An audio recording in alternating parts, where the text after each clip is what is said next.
L'objectif aujourd'hui, l'objectif urgent, c'est de se doter d'un projet de territoire, c'est-à-dire comment on se situe à l'échelle de Limoges Métropole et de ses 20 communes en termes d'aménageurs de l'espace sur la carte du Grand Sud-Ouest et sur la carte de France au sens large.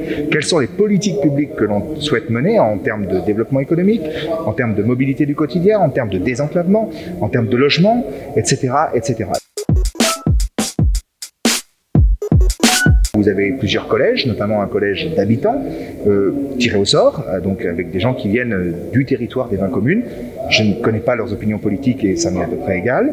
Un collège d'acteurs économiques où vous avez des grands patrons d'industrie qui sont présents aujourd'hui, qui seront présents dans les futurs ateliers, des chefs d'entreprise de PME, TPE, etc., etc. Un collège de fonctionnaires, des services même de Limoges Métropole, parce que c'est eux qui vont mettre la partition en musique, et puis bien sûr les élus qui sont les représentants de la démocratie représentative, pour le coup, issus des urnes lors des dernières élections municipales.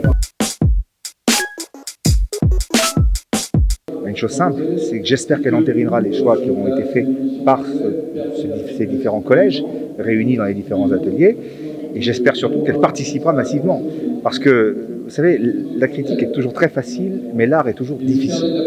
Et donc nous sommes en plein dans la définition des politiques publiques qui vont gérer, administrer la vie de nos concitoyens à l'échelle de l'aire urbaine sur les 10 à 15 prochaines années.